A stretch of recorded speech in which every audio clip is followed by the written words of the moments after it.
FDI যে ব্যাপারটা, আবারও আমরা এফডিআইতে একটু ফেরত আসি। এখানে আপনারা দেখেছেন যে আমরা ওয়ার্ল্ড ব্যাংকের ফান্ডিংয়ে কিছু কাজ করছি, সরকার থেকে কিছু ফাইন্যান্সিং হচ্ছে, যেটা ব্রেক ওয়াটার হবে সেটা ওয়ার্ল্ড ব্যাংকের ফান্ডিংয়ে হবে। আর সেই সাথে এডিবি আমাদের সাথে কাজ করছে অ্যাডভাইজার হিসেবে, তাদের সাথে আমরা কাজ করছি। বাট সবচেয়ে ইম্পর্টেন্ট ব্যাপার, আমরা আবারও যদি এফডিআইতে ফেরত আসি, যে এখানে যে দুটি পোর্ট অপারেটরের কথা বলা হচ্ছে, পিএসএ সিঙ্গাপুর, যারা সিঙ্গাপুরকে নিয়ে, সিঙ্গাপুরের পোর্ট ক্যাপাবিলিটি নিয়ে তো আর বলার কিছু নাই। আপনারা সবাই জানেন যে একটা ছোট্ট দেশ কীভাবে তারা কিন্তু আমাদের সাথে একই সময় স্বাধীন হয়েছে, স্বাধীন হয়ে তারা আজকে একটা কমপ্লিটলি ডিফারেন্ট লেভেলে চলে গেছে, এবং সেটা চলে যাওয়ার পিছিয়ে তাদের পোর্টের কন্ট্রিবিউশন সবচেয়ে বেশি। তারা তো একটা ট্রেডিং হাব হিসেবে পরিণত হয়েছে। সো পিএসএর খুবই ভালো এক্সপিরিয়েন্স, তারা ওই এক্সপিরিয়েন্সটা নিয়ে আসবে, আমাদের সাথে বেস্ট প্র্যাকটিসগুলো নিয়ে আসবে।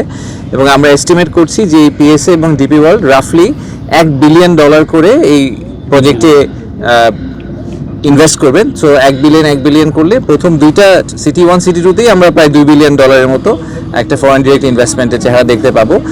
অবভিয়াসলি এটা কিন্তু ওভার টাইম হবে। সো আমরা যদি মনে করি যে 2026 সালে হঠাৎ করে $10 বিলিয়ন ইনভেস্ট, এভাবে হয় না জিনিসটা, যে একটু গ্র্যাজুয়ালি আসবে। সো ওনাদের কনস্ট্রাকশন পিরিয়ডের মধ্যে ওনারা গ্র্যাজুয়ালি ইনভেস্ট করতে থাকবে, এবং আমরা আশা করছি যে 2030-এর দিকে আমরা এই পোর্টগুলোকে চালু করতে পারবো।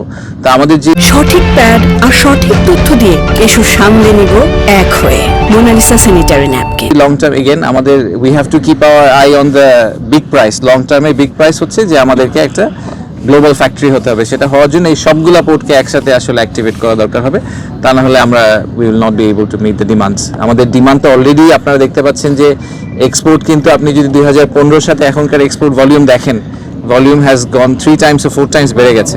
তো নিজেদের আমাদের ক্যাপটিভ ডিমান্ডই আমরা এখন কেটার করতে পারছি না, সেটা 2035 নাগাদ যে কোথায় গিয়ে ঠেকবে সেটাও আমরা জানি না। সো সেই হিসাবে আমাদের ডেফিনেটলি মনে হয় যে এই প্রজেক্টটা ইজ এ মাস্টার প্রজেক্ট। এটা আমাদের জন্য সবচেয়ে বড়, মানে চট্টগ্রাম এলাকার টার্মিনাল যে কটা প্রজেক্ট হচ্ছে তার মধ্যে এটাই সবচেয়ে বড়, সেটা আমাদের ফ্ল্যাগশিপ প্রজেক্ট। এবং এটা যখন হয়ে যাবে তখন এই এলাকার চেহারা আমরা আশা করছি কমপ্লিটলি চেঞ্জ হয়ে যাবে। বাট আমি যে জিনিসটা একটু আগে জিজ্ঞেস করেছি, আমি বলবো যে এটা আমাদের কর্তৃপক্ষ সবারই একটু মাথায় রাখা দরকার। সেটা হচ্ছে যে 25,000 লোকের যদি কর্মসংস্থান হয়, তাদের সাথে 25,000 ফ্যামিলি, তার মানে আমরা তো ইজিলি বলছি 1 লাখ লোকের, জাস্ট মিনিমাম 1 লাখ লোকের কথা বলা হচ্ছে, যারা এডিশনাল এই চিটাগং শহর এই এলাকায় এসে থাকা শুরু করবে, এই এলাকায় কাজ করবে। তো তাদের বাসস্থান, তাদের চিকিৎসা, তাদের যাতায়াতের ব্যবস্থা এবং তাদের যে শিক্ষা, তাদের ফ্যামিলির এডুকেশনের যে পার্টটা, এই প্ল্যানিংটাও আমাদেরকে আসলে হয়তো পুরো ওভারঅল পিকচারের মধ্যে নিয়ে আসা উচিত, এবং সিটি কর্পোরেশনের সাথে কাজ করে একসাথে একটু চিন্তা করা উচিত যে এই যে এমপ্লয়মেন্টের একটা সার্জ হবে, যদি এই সবগুলো প্রজেক্ট একসাথে দাঁড়িয়ে যায়, হঠাৎ করে বেশ কিছু হাজার মানুষ এডিশনাল চিটাগংয়ে এসে যোগ হবে কাজ করার জন্য। তো তাদেরকে আমরা আসলে অ্যাকোমোডেট চিটাগংয়ে কীভাবে করবো, তো সেটা একটা is a master project that we also need to keep in our mind. ধন্যবাদ সবাইকে।